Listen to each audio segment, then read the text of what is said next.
Hola, ¿qué tal? Muy buenas tardes. Gracias por estar con nosotros en una charla más de esta Feria Virtual Ambiental que le ofrece la empresa de servicios públicos de Heredia.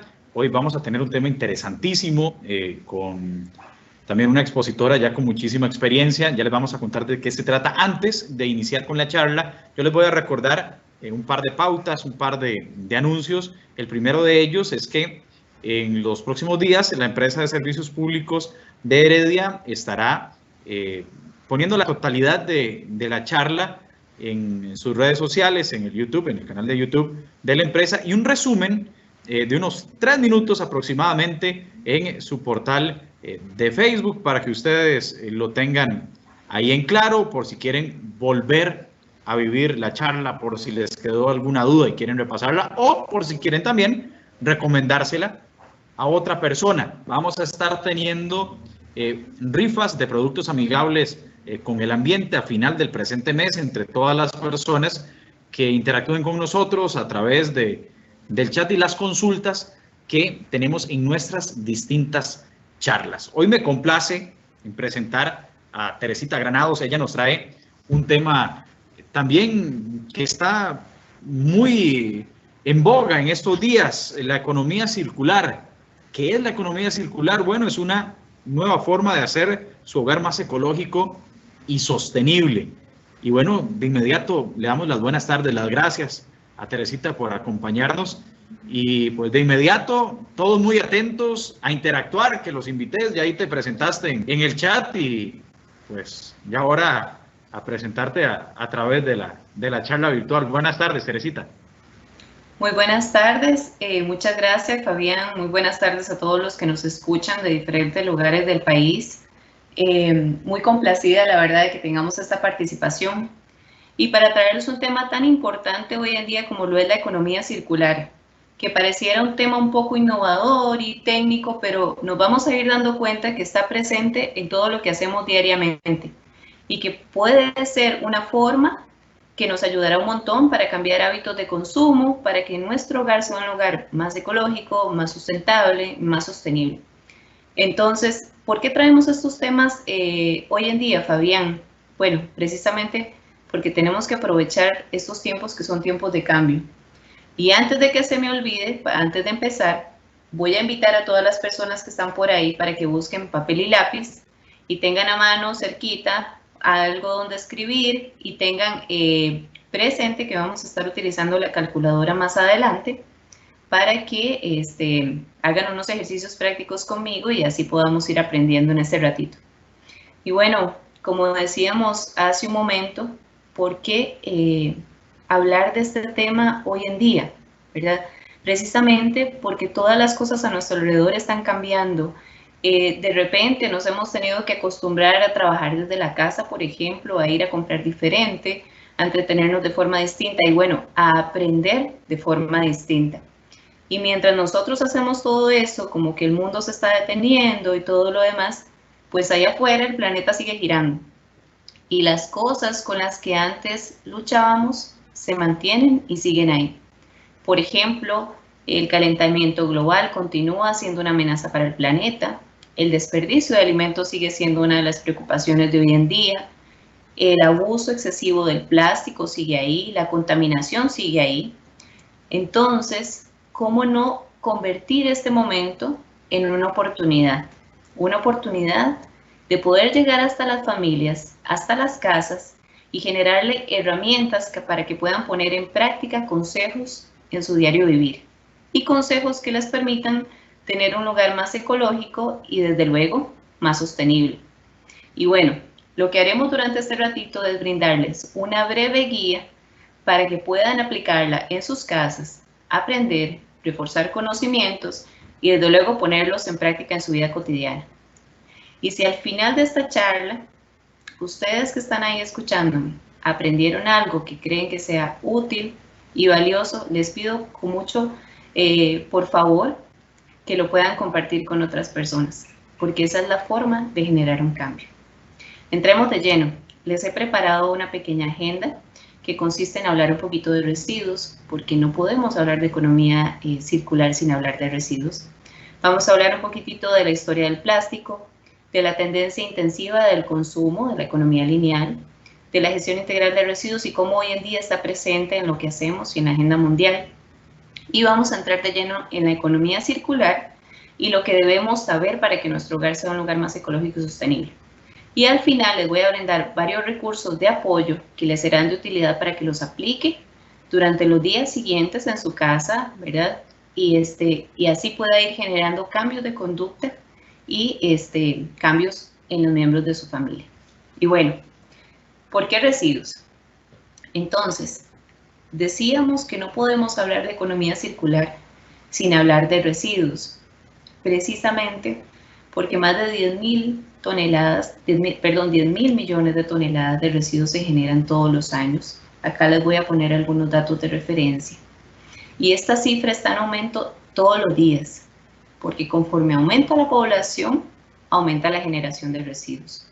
Lo más impactante es que de los 7 mil millones de personas que habitan la Tierra, cerca de 2 mil millones de personas no tienen acceso a una recolección, o sea, no pasa un camión por sus casas recogiendo la bolsita de basura. Otros 3 mil millones no tienen acceso a un sitio de disposición final. De todo lo que se genera a nivel de Latinoamérica y el Caribe, menos del 3% de los países tienen programas de gestión de residuos, programas de reciclaje, y menos del 5% de todo lo que generamos se envía a reciclaje. Entonces, ¿dónde quedan esos residuos? ¿Qué pasa en esa cadena que quedan por ahí generando contaminación, saturando los rellenos sanitarios, en lotes, en ríos y en todas partes? Bueno, ese es el grave problema que aqueja hoy en día nuestro planeta, la exorbitante generación de residuos. Y propiamente a nivel de nuestros hogares, ¿de qué se compone esta bolsita de basura? Bueno, acá a la derecha pueden ver ustedes un gráfico que les he colocado, que se basa en la composición física de los residuos en una vivienda. Lo que podemos ver acá es que la parte naranja dice que más del 50%, en este caso 55% de los residuos de la bolsa de basura son orgánicos biodegradables, o sea, son cáscaras, restos de frutas, la basurola del café, las bolsitas de té, la poda del jardín, la comidita que no me comí o que sobró, que lo tuve que desechar porque se puso mal, el cabello, las uñas que nos cortamos. Todo lo que se puede degradar fácilmente si lo dejáramos expuesto al ambiente es más de la mitad de la bolsita. Y luego vamos a hablar de esta cifra, porque no es tan inofensiva como creemos. Después de eso, tenemos cerca de un 18-19% de restos sanitarios, polvo, algunas piezas de madera, entre otros. En una menor cantidad, cerca de un 8% papel y cartón. Y en cantidades menores que no llegan al 1%, metales, vidrio y otras cositas. Pero otro de los componentes tan importantes de nuestra bolsa de basura es el plástico. Y yo sé que muchos por ahí levantan la mano y van a decir, sí, es que el plástico hoy en día es un problema. Y bueno, realmente les quiero contar una historia del plástico, que es una historia muy interesante. Y esta cifra, del plástico, porque esta cifra representa cerca de un 10% de nuestra bolsita de basura. ¿Qué es lo que pasa con el plástico que hoy en día se vierte en los océanos y cuerpos de agua? Unos 8 millones de toneladas al año. Bueno, el plástico es un invento maravilloso que en realidad se creó como una alternativa porque en aquel momento, que era cerca de los años mediados del siglo 50, se utilizaba el marfil que proviene de los elefantes para generar las bolas de billar, las teclas de los pianos y otros instrumentos que eran elegantes y eran muy finos en ese momento. Entonces estábamos acabando con esta especie. Por lo tanto, en aquel momento se ofreció la cifra de $10.000 en oro para el genio que inventara alguna alternativa al marfil. Entonces, el ganador en aquel momento, que se llama, ya les voy a decir porque el nombre desde luego que no me lo sé, John Haidt, él descubrió la celulosa y lo que descubrió es que se podía moldear y hacer diseños de todo tipo y se podía asimilar a las cosas tan elegantes que tenemos hoy en día. Después vinieron otros que crearon el plástico como lo conocemos hoy en día. Y bueno, con la era industrial llegó la generación de plástico de forma exorbitante con productos desechables. Aquí voy con esta historia. Bueno, el plástico que muchos odiamos, que muchos detestamos y que creemos que es un problema, en realidad fue una maravillosa idea, un maravilloso invento que vino a traer solución a un problema de extinción de una especie animal. Entonces el problema no es el plástico, el problema es la forma en cómo lo administramos. Porque más del 50% del plástico es desechable de un solo uso. Es decir, lo compramos, lo usamos un ratito y lo descartamos. Y bueno, los plásticos de un solo uso están presentes en todos lados, como lo son bolsas plásticas, las pajillas, las botellas, los envoltorios que traen algún alimento.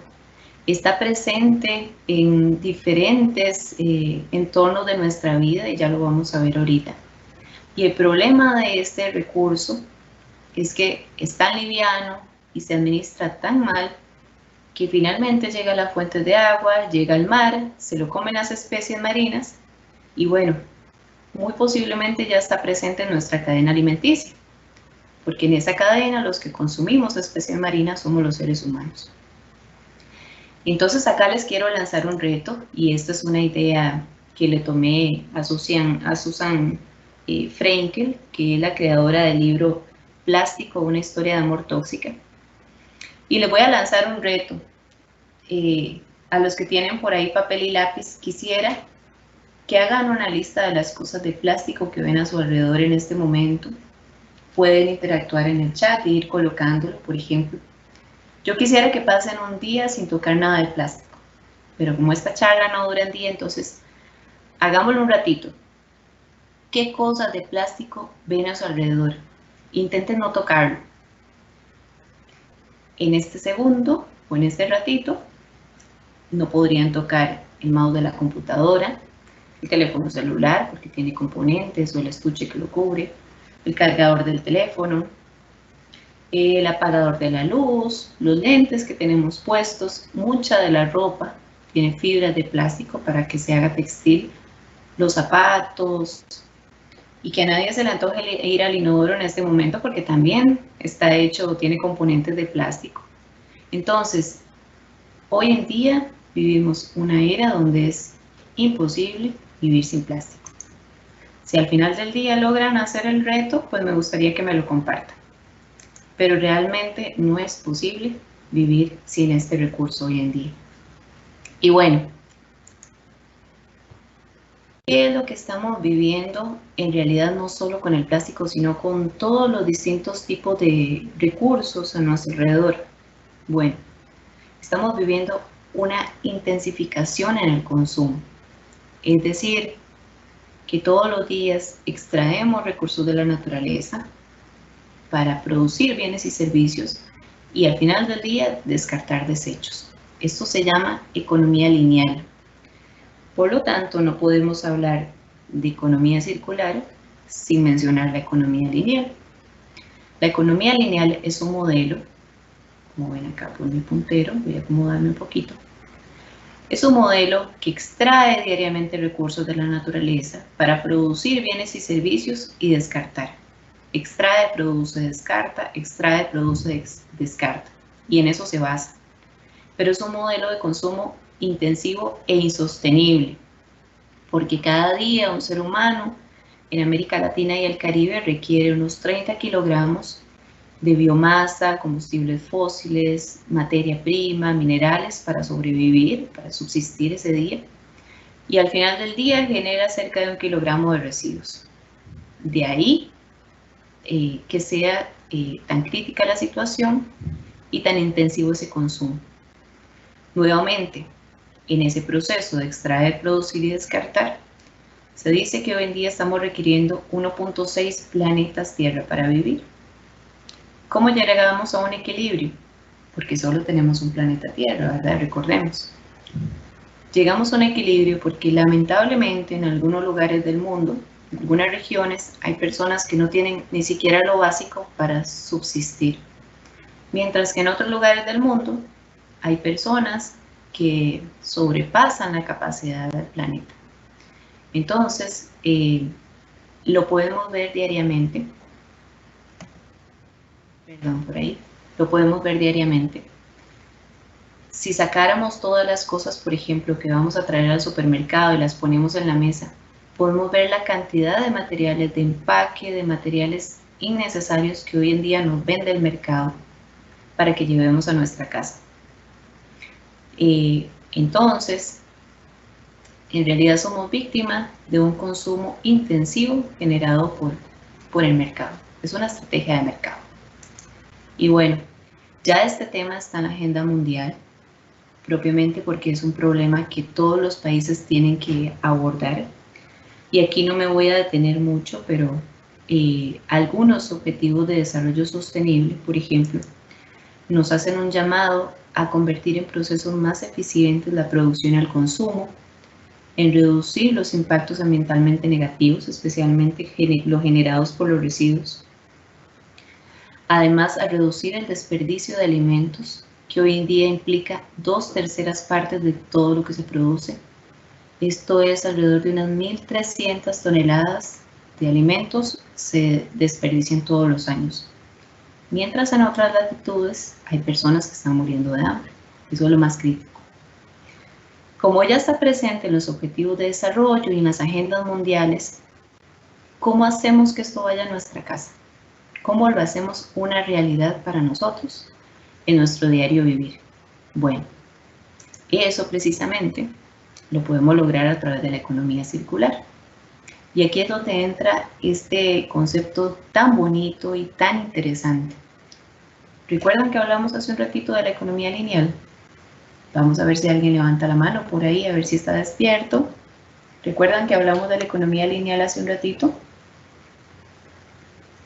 Compañeros, a ver si me dejan saber si por ahí están los compañeros, las personas oyentes. Hace un ratito hablamos de la economía lineal, que es un proceso que extrae continuamente recursos para producir bienes y servicios y descartar. A ese modelo se le llama de la cuna a la tumba, es decir, nace, se usa, y tiene que morir. Y en eso consiste diariamente. Bueno, la economía circular es todo lo contrario.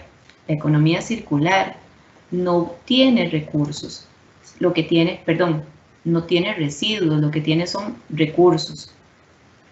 Entonces, en la economía circular no existen los residuos como tal, le pone fin a esa condición. Tiene recursos que diariamente son extraídos de la naturaleza como materia prima y se incorporan a un ciclo continuo e infinito de producción.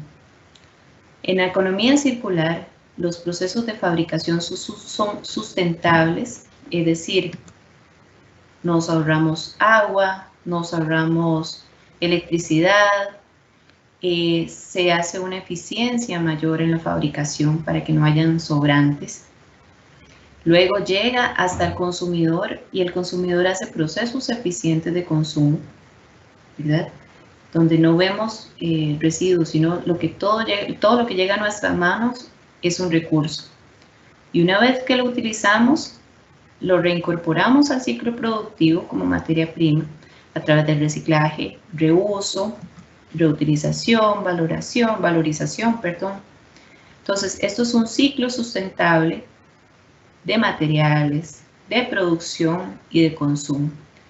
La economía circular impulsa a un cambio de paradigma.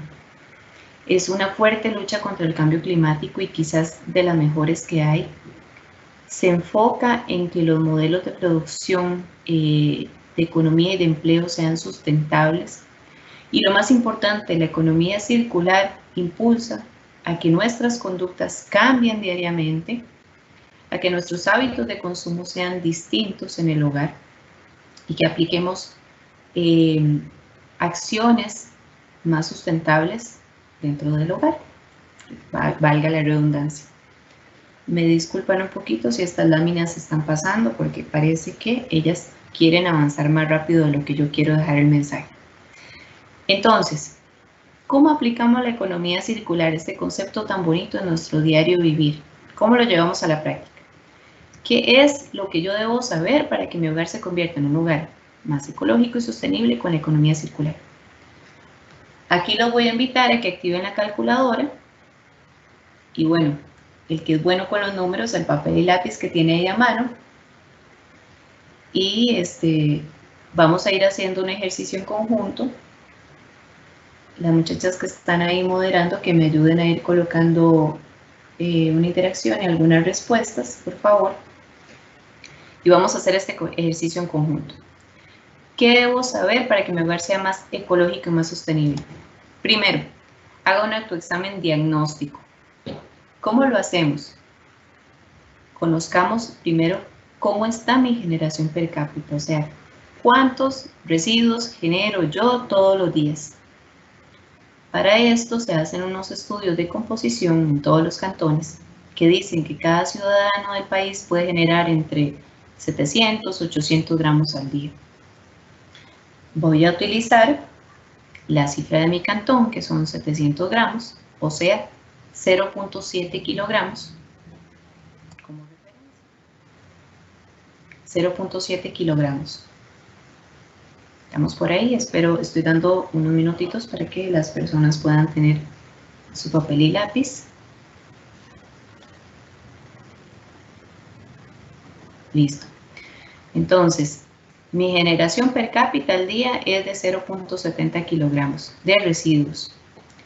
Multipliquémoslo por la cantidad de personas que viven en mi familia o en mi burbuja social, ¿verdad?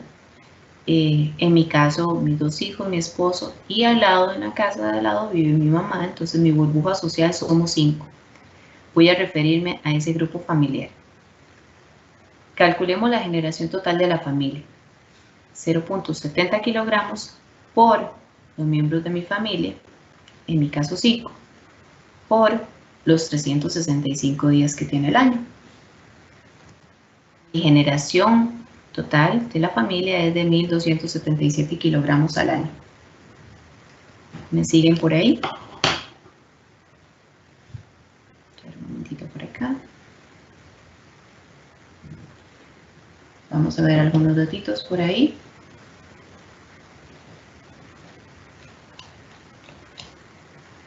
Vamos a ver. Vamos a ver. Aquí hay varias preguntas que vamos a ir respondiendo en este transcurso. Voy a revisar un poquitito por acá porque lo que quiero es que varias personas participen.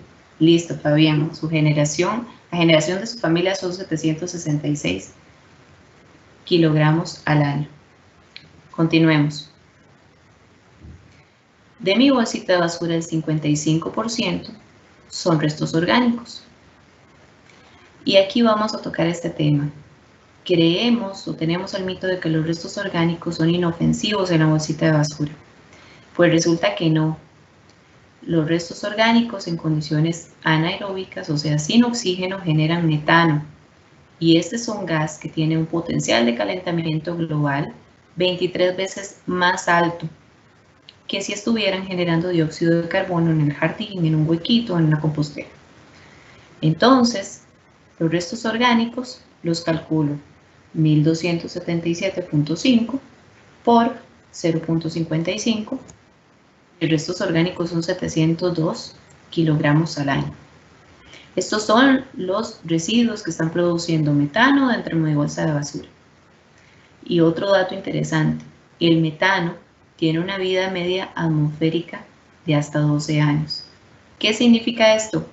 Que se quedan en la atmósfera hasta 12 años, contribuyendo al efecto invernadero y desde luego al cambio climático. Entonces los residuos dentro de mi bolsita de basura, los residuos orgánicos, no son inofensivos. Realmente son más peligrosos dentro de mi bolsita de basura. Calculemos el desperdicio de alimentos. El desperdicio de alimentos a nivel mundial es de 2/3 partes de lo que se produce. Dentro de una vivienda puede ser desde un 67% hasta un 15%. Entonces, ¿por qué tenemos tanto desperdicio de alimentos en la vivienda? Bueno, resulta que hay personas que les gusta hacer el arroz fresquito todos los días y aquel poquillo que sobró mejor lo boto. O no me gusta la orillita del pan, mejor se la corto, lo boto. La partecilla negra del banano, mejor se la cortamos y la botamos, etc. Y además tenemos prácticas que no son las más adecuadas. Por ejemplo, vamos al supermercado, compramos algo que viene de una cadena de frío, o sea, viene de un enfriador, de un camión en frío que lo llevó hasta el supermercado, pasó al enfriador o al congelador del supermercado y debería llegar directamente a la refrigeradora de nuestra casa. Pero no sucede así, porque fui a comprar, me distraje, pasé a hacer vueltas, mandados, pasé a comer y 2 o 3 horas después llegué a la casa y quise meter esos alimentos o a la refri o los dejé por ahí afuera, etc. Entonces rompí la cadena frío y esos alimentos van a durar menos, se van a dañar más rápido, su vida útil va a ser más corta y por lo tanto los voy a tener que desechar más rápidamente. ¿No les ha pasado a veces que se nos ponen maduras todas las cosas a la vez y a veces hay que botar un montón de cosas? O compramos más de la cuenta y hay que botarlas. Bueno, el desperdicio de alimentos en una vivienda puede ser de un 15 a un 67% del total de alimentos. Entonces, multiplique sus restos orgánicos biodegradables, que están por acá, por 1/7 parte o por 2/3. Y eso le va a dar su desperdicio de alimentos. En el mejor de los casos, casi puede ser 100 kilogramos al año que estamos desperdiciando. Pero si es un caso crítico, el suyo, puede estar hablando de unos 400, 500 kilogramos al año de desperdicio de alimentos. ¿Les suena una cifra descabellada? Pues yo los invito a que hagan esta práctica en la casa y lo vayan analizando. Ahora, esto lo podemos medir en términos económicos también. Si vamos, por ejemplo, a comprar a la feria o al mercado productos frescos, 100 kilogramos de productos frescos al mercado, por lo que puede valer un kilogramo. ¿Cuánto puede valer un kilogramo? 500 colones, 1000 colones. Entonces ahí podemos calcular el valor monetario de estos residuos orgánicos que se van de desperdicio. Simplemente multiplico mis 100 kilogramos por una cifra promedio que le doy, 500 colones el kilo. Me dice que al año puedo estar botando unos 50.000 colones por desperdicio de alimentos. O en el caso más crítico, unos 200, 300.000 colones al año. Entonces, haga un autoexamen diagnóstico para ver cómo está su familia, cómo está su generación, sus restos orgánicos en la bolsa de basura, el desperdicio de alimentos y cuánto esto está impactando en su bolsillo. Número 2, revise su consumo.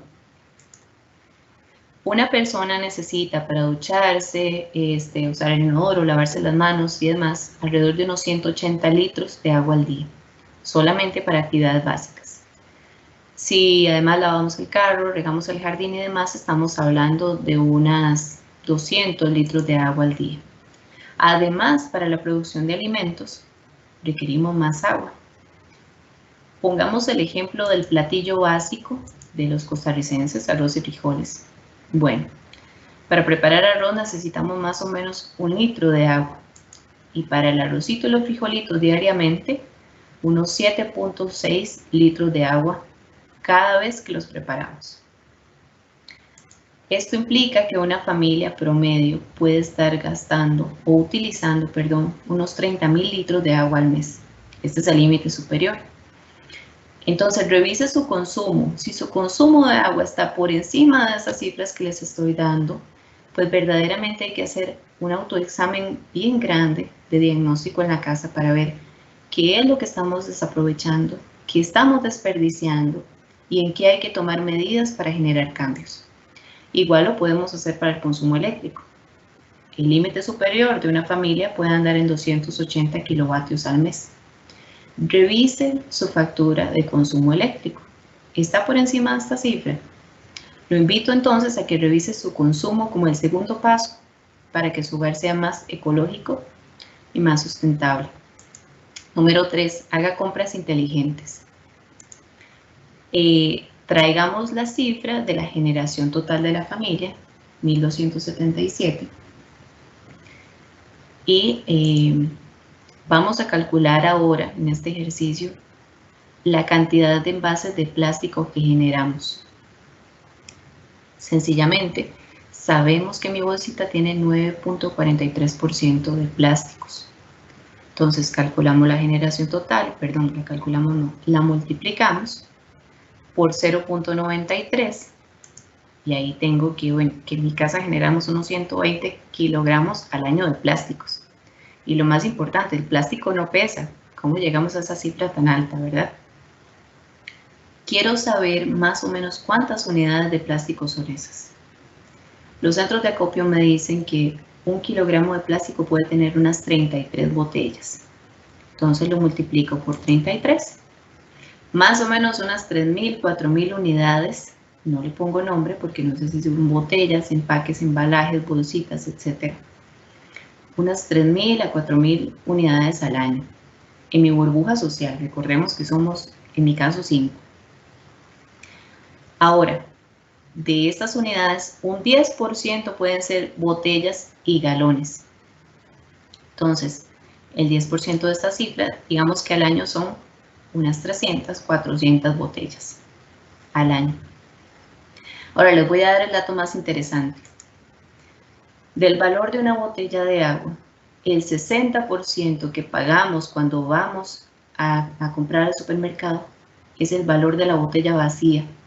No el agua, no el champú, no su contenido. El 60% es la botella vacía. Entonces, lo que estamos pagando es por esa botella que se ve bonita, que la hicieron lo más atractiva posible para que nosotros la compráramos. Hagamos un ejercicio acá. 398 botellas. Digamos que una botella de agua puede costar 900, 1.000 colones. Yo le puse 950 para el ejercicio. El 60% de ese valor, 570 colones. Entonces, si al año yo consumo unas 398 botellas, por el 60%, dice que al año pagué 226.000 colones por la botella vacía. ¿No pueden creer? ¿Les parece descabellado lo que les estoy diciendo? Bueno, eso es lo que hace el mercado para que nosotros seamos consumistas intensivos cada vez más, al colocar los productos a la altura de la vista, los productos más caros, los más bonitos, con más dibujos, con más colores, los productos con menos etiquetado, más baratos, con menos bolsitas, con menos diseño, los ponen abajo, escondiditos. Las golosinas y los dulces y las cosas para los niños los ponen al alcance de la manita del niño, ¿verdad? Los que son más baratos los ponen más escondidos y demás. Entonces, el mercado está hecho para que nosotros seamos consumidores y no necesariamente de productos, sino de empaques y embalajes, como estamos viendo acá. Entonces, haga compras inteligentes. No nos dejemos llevar por lo que nos están poniendo al frente, que no necesariamente es lo más adecuado para nuestra familia. Prefiramos aquellos productos que tienen menos empaques atractivos o menos colores, los que lleven menos diseño en sus empaques y embalajes, aquellos que veamos que están como escondidillos ahí al propio, revisemos por qué es, revisemos etiquetas además para ver de qué están hechos y volvámonos consumidores más inteligentes, hagamos compras inteligentes. Número 4, acá al final lo que hice únicamente fue dividir el consumo por las 5 personas de mi familia para saber cuánta plata estoy gastando yo por esas botellas vacías. Entonces, número 4, calculemos nuestro aporte. Calcule su aporte. Si usted ya elabora prácticas en la casa, reciclaje, entre otras, calculemos cuánto verdaderamente estamos aportando en este cambio para que mi hogar sea más ecológico y sostenible. Traemos nuevamente la generación total, la puse por acá en una esquinita, y sabemos que el 21.7% de mi bolsita se puede recuperar con reciclaje, reuso y demás. Eso significa unos 277 kilogramos al año que estoy recuperando si utilizo lo que es el reciclaje o el reuso. Además, si usted composta, tiene una compostera, tiene una cajita Takakura, por ejemplo, tiene un huequito en el jardín para echar todos los restos orgánicos. Entonces, si estamos haciendo eso, le estamos devolviendo al suelo lo que nos prestó. Acá, de mi bolsita de basura, sé que un 55% eran restos orgánicos, ¿verdad? Lo puse por acá, son unos 700 kilos al año. Para agregarlo a este proceso de compostaje, por ejemplo, no estoy diciendo que sea lo único, pero por ejemplo, puede ser compostaje. Lo pico, lo echo un poco escurridito, ahí le disminuyo un 10% de humedad, porque los restos orgánicos pueden tener hasta un 60% de contenido de humedad. Pensemos en una sandía, una piña, por ejemplo, que son pura agua, ¿verdad? Entonces, mis restos orgánicos se convierten en un 30% de abono orgánico si los pongo en un proceso de este tipo. A mí me da que más o menos mis restos orgánicos pueden ser unos 189 kilogramos de compost de los residuos de un año. El compost es nitrógeno y carbono que estoy devolviendo al suelo en forma de abono. Nuevamente, los invito a que calculen su aporte. Si además de eso cultivamos en nuestro jardín, nuestras plantas, nuestras especies de consumo diario, entonces estamos ahorrando no solo en la compra de la feria o del supermercado, sino que además estamos ahorrando en el impacto de la huella hídrica, porque la huella hídrica, el 81% de la huella hídrica es la agricultura, y además es una de las huellas de carbono más fuertes que existen. Por decirle un ejemplo, a todos los ticos que nos encanta el arroz es uno de los más fuertes consumidores de huella hídrica que existe, porque para producirlo se requieren muchísimos litros de agua. Entonces, si cultivamos nuestros productos, yo voy a poner un ejemplo. Tengo en mi jardín hierbabuena, que sí tengo una matita de chile, tengo otra de tomate pequeñito, tengo otras cositas. Entonces, cuando voy a la feria ya no tengo que comprar esos productos. ¿Cuánto podría costar un rollito en la feria? Unos 500 colones. Es el dato que uso de referencia para el ejemplo. Entonces, al año me puedo ahorrar en la hierbabuena unos 12.000 colones. En la albahaca, unos 12.000 colones. Además, en la bolsita de chiles, que también tengo, unos 12.000 colones. Tal vez no es tan representativo el impacto si cultivo mis residuos, mis vegetales y mis plantas, pero el impacto en la huella hídrica es fuertísimo, porque ya ese producto no tiene que transportarse para llegar hasta mi mesa, que es lo más importante. Y bueno, finalmente, para que calcule su aporte, pensemos, ¿aporta de alguna manera usted en su casa haciendo estas prácticas? Les voy a dar datos interesantísimos. Primero, si ya no he hecho mis residuos orgánicos a mi bolsita de basura, estoy reduciendo 23 veces el potencial de calentamiento global. Porque el metano tiene 23 veces más potencial de calentamiento global que el dióxido de carbono que se genera con el abono orgánico. Además, estoy reduciendo en un 77% el volumen y el peso de mis residuos. Y eso implica e impacta directamente en la vida útil de los rellenos sanitarios del país, que son escasos y están por agotarse su vida útil. Además, estoy reincorporando al ciclo productivo de la economía lineal alrededor de unas 900 toneladas al año, entre lo que utilizo de restos orgánicos con lo que mando al reciclaje. Pero además, estoy disminuyendo las emisiones, porque si juntamos mis residuos orgánicos con los de otras familias y demás y llegan al relleno sanitario, generan metano. Recordemos que era un gas de efecto invernadero. Una tonelada de residuos orgánicos en el relleno sanitario genera 85 veces más emisiones que si la composto, la vuelvo a un orgánico o la reincorporo al ciclo productivo de alguna forma. Entonces los invito a que calculen su aporte. De pronto les parece un ejercicio muy técnico, complejo o demás. pero realmente es un ejercicio sencillo que lo hacemos todos los días con prácticas muy sencillas y que impacta fuertemente en la economía circular, en el cambio climático, en la conservación de los recursos y desde luego en que nuestro hogar sea un hogar más agradable, más amigable con el ambiente y en que nuestros hábitos de consumo sean más favorables para las futuras generaciones, especialmente para los que tenemos hijos, nietos o estamos más preocupados por este tema.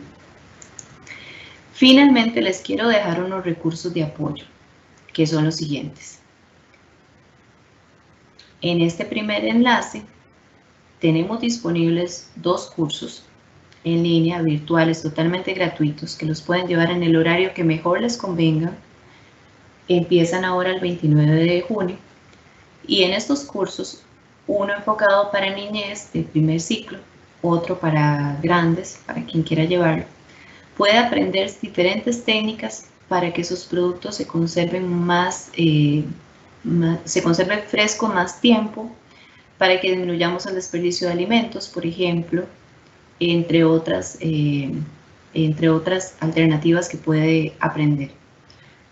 Compañera, si me ayuda por ahí, tal vez podemos poner a visualizar este primer vínculo sobre los cursos para que las personas los puedan ver.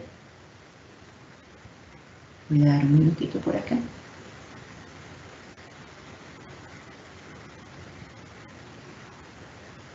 Voy a dar un minutito. Mientras eso sucede, les presento también otro recurso de apoyo. Por ejemplo, las municipalidades tienen disponibles los mapas de los servicios de recolección de reciclaje, donde uno puede ver dónde está ubicada su casa, cuál es el horario y el horario del día que le toca recolección de reciclaje. Además de eso, les dejo acá disponible un vínculo para que puedan aprender a través de 4 técnicas distintas cómo hacer compostaje a partir de los residuos orgánicos. Acá se explica cómo hacer una técnica llamada Takakura, otra técnica con tómbola rotativa, una técnica llamada doble balde, entre otras. Acá les dejo una calculadora para que puedan calcular su huella hídrica. Es una herramienta sumamente divertida que pueden hacer en familia.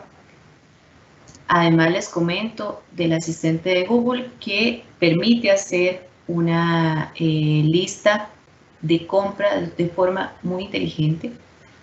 Además un tutorial para que aprenda cómo separar para reciclar sus residuos.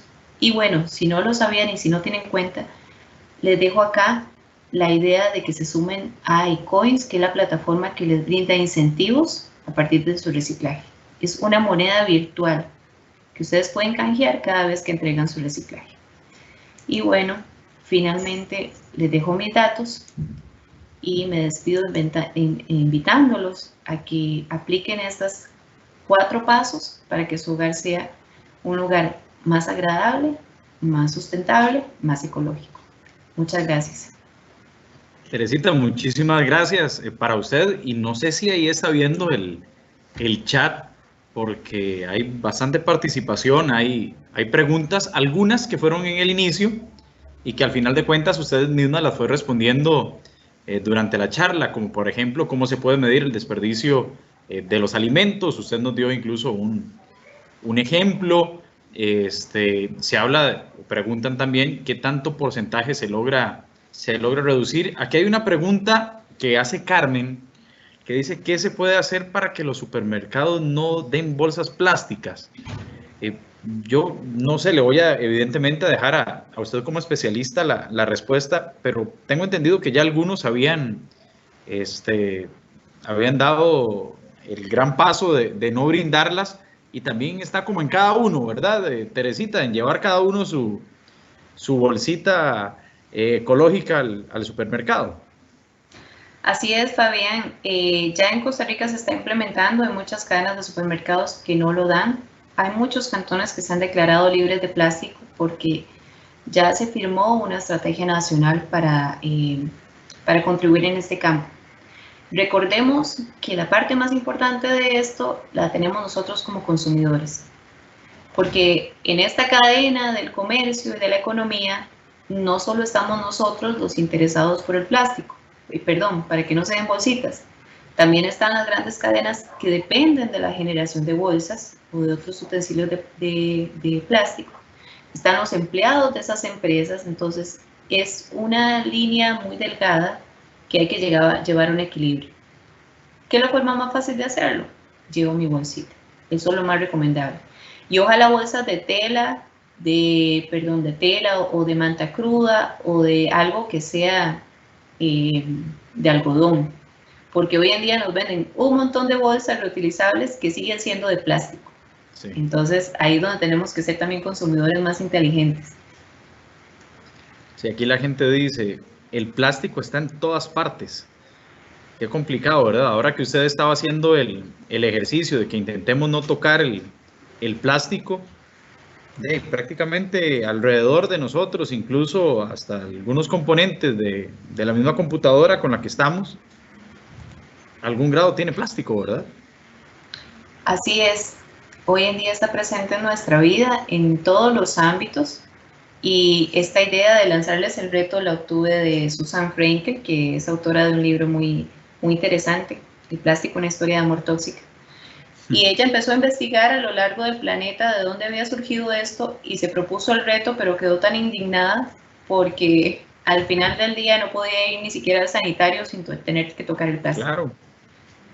Entonces claro, está presente en todo. Yo ahorita estoy haciendo el ejercicio, me imagino que los amigos participantes también, y observo el cargador del teléfono celular, los audífonos con los que estamos transmitiendo, el reloj tiene también creo que algunos detalles en plástico, el cobertor o el protector del celular está mayoritariamente hecho en plástico, y posiblemente si me voy adentro del hogar voy a encontrar un montón de cosas más con plástico, y uno tal vez inconscientemente empieza a comprar y hacerse de productos hechos en su mayoría de plástico. Qué bueno este tipo de charlas y este tipo de educación también, para que uno mismo aprenda sobre esto. Y me imagino que así como me ocurrió a mí, le debe estar ocurriendo a los asistentes, a las personas que están escuchándola y que observaron la charla, porque efectivamente aquí nos ponen, es anónimo, pero dice el plástico está en todas partes. Y pues efectivamente el plástico está en todas partes, nos dice Angie Paola Murillo, pero la bolsa de las compras no es tanto como todos los embalajes, es más el plástico que trae uno envolviendo los alimentos. También es importante las bolsas en las que los transportamos, nos escribe Angie Paola Murillo Rojas. Puña, qué difícil, ¿verdad? Por el montón de plástico que tal vez inconscientemente nosotros ni siquiera nos damos cuenta y nos pasa al frente de nuestros ojos, ¿verdad? Así es, y lo más interesante, recuerden que les conté una historia, porque el plástico no, en realidad es un increíble invento. El plástico se generó para acabar con esta práctica del uso del marfil. Y es un increíble invento porque además se genera a partir de un residuo de la extracción del petróleo. Entonces el problema como tal no es este artículo, este recurso. El problema son las prácticas de quienes lo utilizamos, que no le damos el manejo adecuado ni la trazabilidad como tal. Y bueno, eso es un tema donde estamos haciendo un cambio de cultura generalizada para toda la población. Y ahí veía unas consultas que decían cómo hacer que las personas pongan en práctica esto. Bueno, les cuento que esto es un cambio cultural, porque nosotros los adultos, la fuerza productiva de este país, no tenemos esa cultura. No se nos enseñó cuando niños a reciclar, a reutilizar, a ahorrar el agua, ¿verdad? Entonces no tenemos la cultura. Y cambiar una cultura es de las cosas más difíciles que hay. Tiene que ser continuamente, con mensajes muy reiterativos, brindando mucha información y especialmente dándole a las personas tips para que los puedan aplicar diariamente. Y me imagino que también enseñándole a los niños para que ellos ya desde pequeñines vengan con ese chip, podríamos decir, incorporado, ¿verdad? Sí, desde luego, precisamente porque si a ellos se les enseña desde niños, se va a generar la cultura en ellos. Por ejemplo, si yo le digo a mi hijo que me eche la botella en la bolsa de basura, no lo va a hacer, la va a echar en el cajón del reciclaje porque sabe que va ahí. Entonces, estamos cambiando una cultura, pero cuando esos niños estén grandes, quizás que ya sea como un poco tarde, en un escenario pesimista, sí, para los que no tomamos acciones antes. Sí, aquí nos dice Andrea Cartín, excelente presentación, que si se le puede compartir de alguna forma, o la forma, perdón, de medir nuestra huella en el tema. Gina le respondió de que si nos manda el correo, con mucho gusto se va a tener esa posibilidad. Igualmente, algunas otras personas están interesadísimas en los vínculos, están pegados ya en el chat de la conversación, por si quieren ingresar, e igualmente por correo se va a estar brindando esa posibilidad. Yanina Herrera dice, excelente charla, muchísimas gracias. David Chávez, lo malo es el plástico desechable, cualquier producto desechable realmente, dice el mismo David. Anónimo dice, excelente charla. Teacher Auxi, que ha estado muy pendiente de la charla, dice, los centros hospitalarios están prácticamente al 100% repletos de utensilios prácticos, se tiene un sistema consumista. Qué complicado, ¿verdad? Y vos lo decías, es como hacer un poquito de conciencia y ojalá que no llegue a ser demasiado tarde. Así es, Fabián. Tomemos acciones ahora para no arrepentirnos después. Ahí les dejaba una frase al final de la presentación, muy interesante porque es una frase que se compartía en aquellos años. La voy a repetir nada más para que a las personas les quede el mensaje. Al observar la puesta del sol noche tras noche a través de la niebla sobre las aguas envenenadas de nuestra tierra natal, debemos preguntarnos seriamente si realmente queremos que algún futuro historiador del universo en otro planeta diga sobre nosotros: con toda su inteligencia y toda su habilidad, se quedaron sin previsión, sin aire, ni alimentos, ni agua y sin ideas. Esto lo decía el secretario general de la Séptima Asamblea General en 1970, Fabián. Imagínate. Imagínese, 50 años. Imagínate. 50 años. Esperemos no quedarnos sin ideas ahora en estos días. Y ahorita estamos 50 años después, todavía con el mismo tema. Teresita, de parte de la empresa de Servicios Públicos de Heredia, agradecerle por su colaboración. Fue una charla interesantísima, la gente participó, la disfrutó. A las personas también en repetirles que van a tener la posibilidad de revivirla en el YouTube, en el canal de YouTube de la empresa de Servicios Públicos de Heredia. Pueden invitar a más personas una vez que esté arriba ya la charla para que la compartan, para que le expliquen incluso a los más pequeños, para que hagan el tema de la calculadora, que creo que todos lo estábamos haciendo en el grupo interno de los compañeros de la empresa, y estábamos sorprendidos, estábamos diciendo qué complicado, hasta el tema de los productos que vos decías que sembrabas. Uno dice, son 12,000 colones, pero más otros 12,000, termina siendo también un montón de dinero. Así que, Teresita, de vuelta las gracias por haber estado con nosotros, y pues me imagino vamos a seguir en contacto, porque este tipo de temas vale la pena exponerlos una y otra vez para que queden también en la mente de las personas. Muchas gracias. Muchas gracias a ustedes y muy buenas tardes. Hasta luego.